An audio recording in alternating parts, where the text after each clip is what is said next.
বঙ্গরি শাস্ত্রীতে সবাইকে অনেক অনেক স্বাগত। সবার মঙ্গল কামনা করে আজকের দিনটা শুরু করে দিলাম। তাপ পরিমাপের জন্য জুল ছাড়া কোন একক ব্যবহার হয়? ক্যালোরি। ক্যালোরি কিন্তু এসআই এর একক নয়।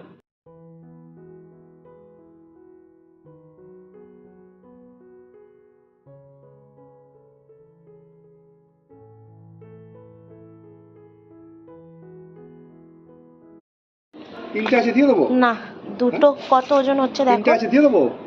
দুটো কত ওজন হচ্ছে দেখো।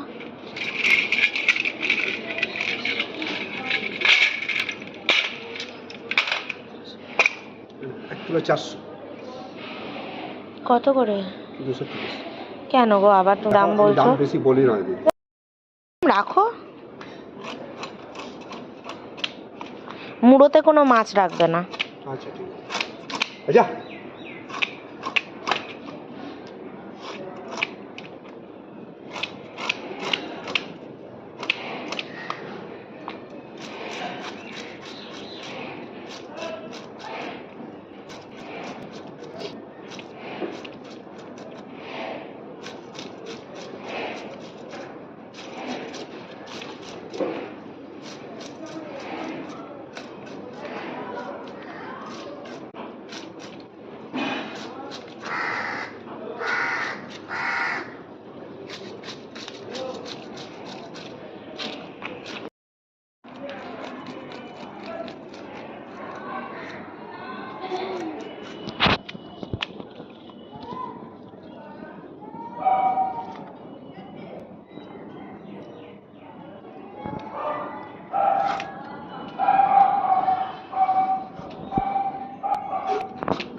আচ্ছা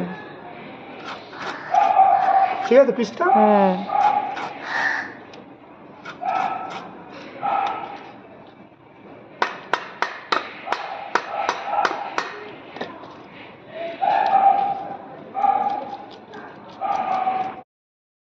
গুড মর্নিং বন্ধুরা। অ্যাকচুয়ালি গুড মর্নিং বলবো না গুড আফটারনুন বলবো বুঝতে পারছি না, কারণ মর্নিং তো অনেকক্ষণ আগেই হয়ে গেছে আর এখন ঘড়িতে 11টা বাজে। আজকে সকাল থেকে না আমার শরীরটাই ভালো নেই আসলে। মানে প্রথম কথা মুখে কিরকম সেই র্যাশ মতন বেরোচ্ছে, একটু অ্যালার্জি মতনই বলতে পারো, ওরকমই হচ্ছে। তাই আমি আবার সেই ওষুধের দোকানে একটা ওষুধের অর্ডার দিলাম।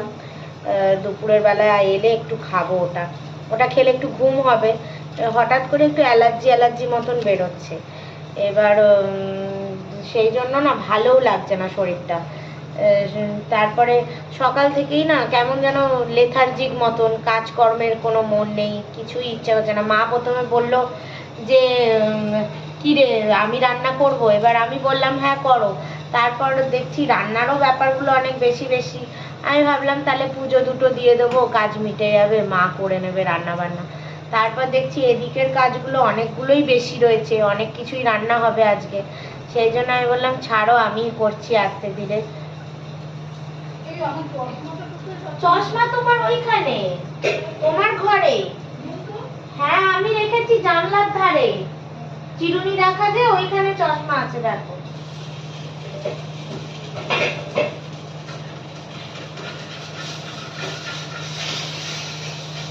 আর এখানে হচ্ছে একটা মাছ ভাজছি চার্লিকে খাওয়াবো। ও তো একদম মাছ ফাছ কিচ্ছু খায় না। এবার আজকে তো তোমরা দেখলে জ্যান্ত রুই মাছ নিয়েছি, তো জ্যান্ত রুই মাছেরই একটা পিস একটু হালকা করে মানে গায়ে হালকা তেল মাখানোর মতন আর কি, কড়াইতে তেলই নেই, মানে ওটা রোস্ট মতন হচ্ছে আর কি, সেকা যাকে বলে, তেলে শেখা। তো ও তো সেদ্ধ খায় না অ্যাকচুয়ালি, হলুদ নুন দিয়ে মানে নুন না সরি হলুদ গোলমরিচ দিয়ে সেদ্ধ করে দিলে মানে ও খেয়ে, কিন্তু ও খাবে না ওসব। উনি মানে অন্যরকম ভাবে উনি বড় হয়েছেন। তো সেই জন্য একটা মাছ ভেজেছি, যদিও মাছটা খেয়ে নিল তো খুবই মঙ্গল। তাহলে মাছ একটু অন্তত বাইরের তেল তো দেবো না, কিন্তু ভেতরের সাদা জিনিসগুলো খেলে একটু ভালো। তারপর তো চিকেন ফিকেন হবেই। আজকে আমাদের শঙ্কর মাছ আর একটাই বাক্স আছে, ওই বাক্সটা আমার মনে হচ্ছে শঙ্কর মাছ থেকেই আমার একটু অ্যালার্জির ভাবটা এসছে, মাও সেটাই বলছে। এবার এই একটা বাক্স আছে, খেয়ে শেষ করে দিই ব্যাস। আর তো শঙ্কর মাছ খাওয়ার ব্যাপার নেই এই বছরের মতন ইতি। আর মা বললো যে এই সপ্তাহে খেয়ে নে, কারণ পরের সপ্তাহ পর আমার কিন্তু শ্বশুর বাড়ি যাওয়ার টাইম।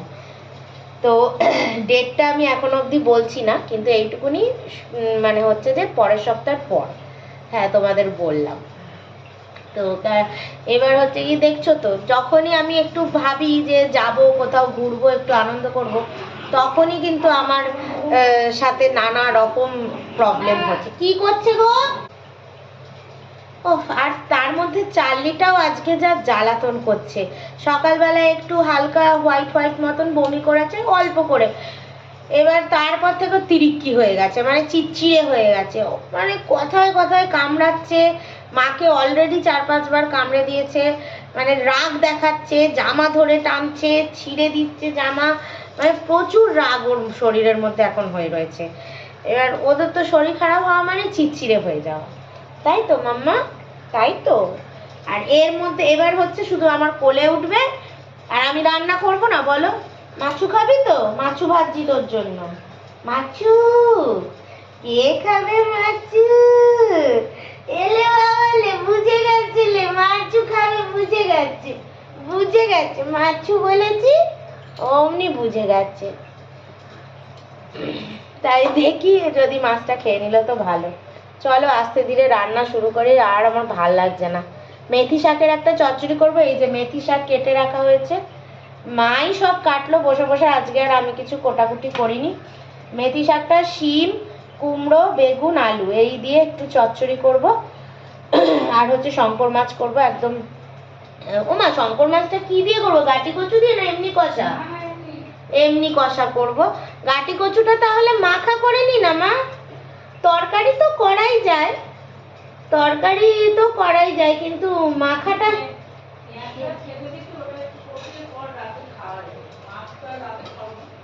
শঙ্কর মাছ তুমি রাতে খাবে না, তার থেকে গাটি কচু মাখা করলে তাও এক ভালো।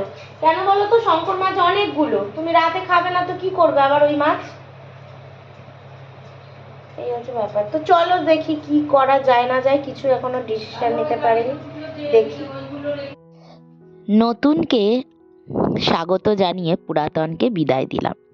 মানে এই যে দুটো জার কিনলাম, তেলটা তো অনেক দিন ধরেই ঢালবো করে ঢালা হচ্ছে না, সেই জন্য আজকে তেলটা ঢেলেই নিলাম। আর পুরোপুরি একটা প্যাকেট একটা বোতলে হয়ে যাচ্ছে। তো দেখবে তেলটা ঢালার পরেও না তেলের গায়ে অনেকটাই থাকে, বিন্দু বিন্দু হয়ে পড়তে থাকে। সেজন্য বেশ কিছুক্ষণ আমি 1-1.5 ঘন্টা মতন এরকম তেলের প্যাকেটটাকে ঝুলিয়ে রেখে দিই বোতলের গায়ে। ব্যাস এই যে বোতল দুটো হয়ে গেল, সামনের মাসে আরও এরকম 2 বোতল কিনে নেব, তাহলে না দুটো মিলিয়ে নিলে বেশ সুবিধা হবে। আর সত্যি খুব সুবিধা হচ্ছিল। এই দেখো এই সব বোতলগুলো বিদায় করছি। সুন্দর 2খানা সর্ষের তেলের জার হয়ে গেল, সামনের মাসে আরো 2খানা সর্ষের তেলের ওরকম জার কিনে নেবো, নিলে পরে আর একটাতে ওরকম সর্ষের তেল ঢালবো, আর আরেকটা জারে সাদা তেল ঢেলে রেখে দেবো, ব্যাস হয়ে গেল সুন্দর একদম ছিমছাম। এই সব পুরনো বোতল, আগেকার দিনের নিয়ম কানুন, আমি মাকে বললাম এগুলো এবার বিদায় করো।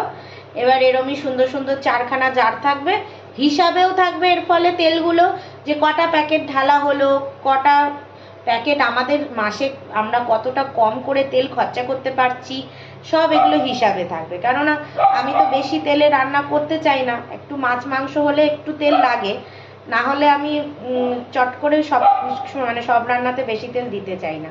যাই হোক, কম দিই বেশি দিই হিসাবে থাকবে, এই হলো কথা। আর এই পুরনো জিনিসগুলোতে এই সরু সরু মুখের বোতলে তেল ঢালতেও অসুবিধা, ওই জন্য এই জারগুলোই ভালো হলো।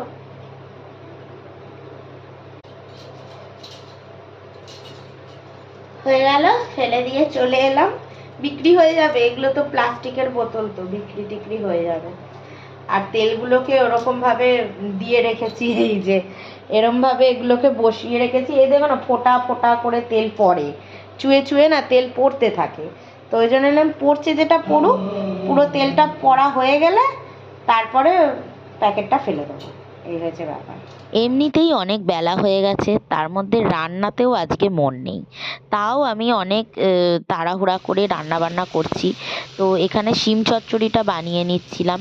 তা মেথি শাক দিয়ে চচ্চড়িটা হচ্ছে আর কি, শিম, কুমড়ো, আলু, বেগুন এই সমস্ত দিয়ে মেথি শাকের চচ্চড়ি। তো এইটা আগে বানিয়ে নিচ্ছি। পরপর রান্নাগুলো করতে করতে আজকে যে কটা বাজবে তার কোনো ঠিক নেই। এদিকে মশলা এখানে কষিয়েছি, কেননা গাটি কচুটা সেদ্ধ করে রেখেছিলাম, তো গাটি কচুটা মাখা করব। তো এখানে যেহেতু পেঁয়াজ, টমেটো, ধনেপাতা, লঙ্কা এই সমস্ত যখন ভাজা ভাজা হয়ে গেল, এই গাটি কচুটা দিয়ে একদম মশলার সাথে সুন্দর করে মেখে নেব। তোমরাও কিন্তু এরকম একবার করে দেখতে পারো, সত্যি খুব টেস্ট হয়। এখনো রান্না চলছে, এখন বাজে হচ্ছে 1:30 বাজলো, মানে একদম পাক্কা 1:30 বাজলো। আমার মানে 3-4 দিন ধরে কি হচ্ছে, একেবারেই টাইমে লাঞ্চ করতে পারছি না। ওই যে 1:30টার টাইমে আমার তো লাঞ্চ টাইম একেবারেই মেনটেন হচ্ছে না। এটা কারণটা আমি বুঝতে পেরেছি, আসলে সকালবেলা করে ওই শ্রেয়সীকে পড়াই তো। এবার কি হয়, ক্লাস 7-এর পড়া, একদম উঠতেও পারি না। এবার পড়াটার ইয়েও বেশি, টাইমিংও বেশি, পড়ানো থেকে উঠতে উঠতেই আমার 9:30 10টা বেজে যাচ্ছে। তারপরে তরকারি কুটে, তারপর রান্না বান্না এইসব করতে গিয়ে না কোথাও না কোথাও গিয়ে দেরি হয়ে যাচ্ছে। মানে আজকেও দেখো না, রান্না হতে হতেই মনে হচ্ছে সেই 2টো তো বাজবেই, 2:15 বাজবে। ওই মেথি শাকের চচ্চড়িটা করলাম আর গাটি কচু মাখাটা করলাম, আর এখন চার্লিকে আবার খাওয়ালাম। চার্লিকে খাওয়াতে গেলে মোটামুটি 15-20 মিনিট হাতে নিয়ে বসে বসে ওকে খাইয়ে দিতে হয়। তো মাছ ভাজাটাও যথারীতি খাইনি, তো মাছ ভাজা আমি আর মা সেই ভাগ করে করে খেয়ে নিলাম। কি আর করবো, ওর জন্য ভেজেছিলাম, তো আমরাই খেয়ে নিলাম, খেলো না আর কি করা যাবে। তো এবার এদিকে শঙ্কর মাছটা রান্না করব। শঙ্কর মাছটা করতে কত সময় লাগবে বলো, প্রত্যেকটা মাছ আলাদা আলাদা করে ভেজে তোলা। আর এখন করছি হচ্ছে ওই যে জ্যান্ত রুই মাছ দুটো নিয়েছিলাম, ওর তেলটা ছিল, তেলটা বেগুন দিয়ে করছি। এরপর শঙ্কর মাছ হবে, মানে 2:30 বাজবে খেতে বসতে বসতে। তো ওই জন্য না এখন যেন কেমন শরীর ছেড়ে দিচ্ছে, আর ভালো লাগছে না, মনে হচ্ছে যেন একটু ঘুমাই, খুব টায়ার্ড লাগছে। আজকে এমনিই তো শরীরটা ভালো লাগছে না, তার মধ্যে হঠাৎ করে মাথাটা যন্ত্রণা শুরু হয়েছে। বুঝতে পারছি না গ্যাসের কারণে না কি, হঠাৎ করেই মাথাটা যন্ত্রণা শুরু হয়েছে। তবে এই যে তেলের বোতলটা, এটা কিন্তু ভালো, বেশ ব্যাপারটা হলো, মানে মাপেও ইয়ে থাকবে। আমার হেভি মজা লাগছে আসলে, এই বোতলটা দিয়ে রান্না করতে হেভি মজা লাগছে। এরকম করে ঢালছি, আর পরিমাণটাও একবারে মানে ধরধর করে বেরোচ্ছে না আর কি, অল্প অল্প করে বেরোচ্ছে, তার ফলে কি পরিমাণটাও বুঝে বুঝে করা যাচ্ছে। এবার এমনই দিনে ঢাললাম যে তেল বেশি খরচা হবে, শঙ্কর মাছ বলো, মাছের তেল বলো, এসব এই নিরামিষ তরকারি আর এই গাটি কচু মাখা ছাড়া বাকি তো এইগুলোতে একটু তেল বেশি লাগবেই, কিছু করার নেই। যাই হোক, কতক্ষণে আবার হয়, এই হয়েছে ব্যাপার। তার মধ্যে এবার এর খাওয়া হয়ে গেছে, আমার মা গেছে ওপরের পুজোটা দিতে, এর খাওয়া হয়ে গেছে। এবার এর কি ঘুমের নেশাটা জেগেছে, এবার খাওয়া দাওয়ার পর ঘুমোবে, এবার আর মোটে মাটিতে থাকবে না, এবার কোলে নাও।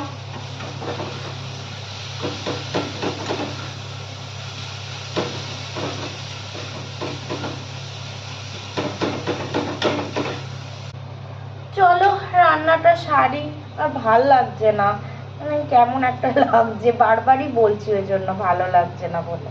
আজকে ভাবলাম শঙ্কর মাছটাকে একটু অন্যভাবে বানাই। শঙ্কর মাছটা তো ভাজা হয়ে গেছে, এদিকে একটা মশলা পেস্ট করে নিয়েছি, রসুন, আদা আর টমেটো আর গোটা গরম মশলার, লঙ্কাও ছিল সাথে, শুকনো লঙ্কা কয়েকটা পেস্ট করে নিয়েছি। আর পেঁয়াজগুলো যেই ভাজা ভাজা হয়ে যাবে, তো ওই মশলার পেস্টটা দিয়ে দিলাম। ওই যে গোটা গরম মশলা, রসুন, আদা আর কাঁচা লঙ্কা, টমেটো, এগুলোর একটা মানে মশলাটাতে না বেশ সুন্দর একটা গাঢ় ভাব নিয়ে চলে এসছে। আর মেশিনটার মধ্যে একটু জল দিয়ে ভালো করে ধুয়ে ঢেলে দিলাম। আর এই মশলাটা সুন্দর করে যখন কষা হয়ে গেল, পুরো কষে আসার পর আমি জল দিয়েছিলাম একটু। এই হলুদ নুন ধনে জিরে গুঁড়ো এই সমস্ত কষিয়ে না একদম টানিয়ে আমি একদম সেই একদম টাইট শক্ত মতন হয়ে গেছিলো। তো ওই একদম কষানোটা তো আর তোমাদের সাথে শেয়ার করিনি। তারপরে আমি যখন জল দিয়ে দিলাম, দেওয়ার পর তোমাদের দেখাচ্ছি। জল দেওয়ার পর আমি এই মাছগুলো ছেড়েছি, তার আগে কিন্তু একদম ড্রাই করে কষিয়ে নিয়েছিলাম। তো ফাইনালি আজকের লাঞ্চে দেখো গাটি কচু মাখা, আর এখানে মাছের তেলের ঝাল, আর এইটা হচ্ছে তো মেথি শাকের চচ্চড়ি আর শঙ্কর মাছের ঝাল। তো এই ছিল আজকের লাঞ্চে। শুভ সন্ধ্যা বন্ধুরা। আজকে কিন্তু তোমাদের সাথে একটা দুর্দান্ত আঁকা শেয়ার করব, যেটা অনেক দিন আগেই শেয়ার করার কথা ছিল, বাট সাম রিজন এটা হয়নি। এটা সরস্বতী পুজো উপলক্ষে আঁকাটা হয়েছিল। তো শ্রেয়সী এই আঁকাটা এঁকেছে নিজে। তোমাদেরকে এটা দেখাই একবার। দেখো আঁকাটা খুবই সুন্দর এঁকেছে, ও একদম নিজে এঁকেছে, আর এত সুন্দর এঁকেছে, খুব ভালো লাগলো আমার ওর আঁকাটা। এটা সরস্বতী পুজোর টাইমেই করার কথা ছিল, কিন্তু ও আঁকতে পারেনি। আর এদিকে এইটা এইটা এখনো এঁকে কমপ্লিট করে উঠতে পারেনি। দেখো এখনো চলছে ওর আঁকা। এই সব এসছে আঁকতে, এখন সবে ঢুকলো অতিথি। হ্যাঁ, দেরি করে ঢুকবে। না সরাবো না তো, কেন তুই দেরি করে ঢুকলি? হ্যাঁ, কখন টাইম আর তুই কখন ঢুকলি?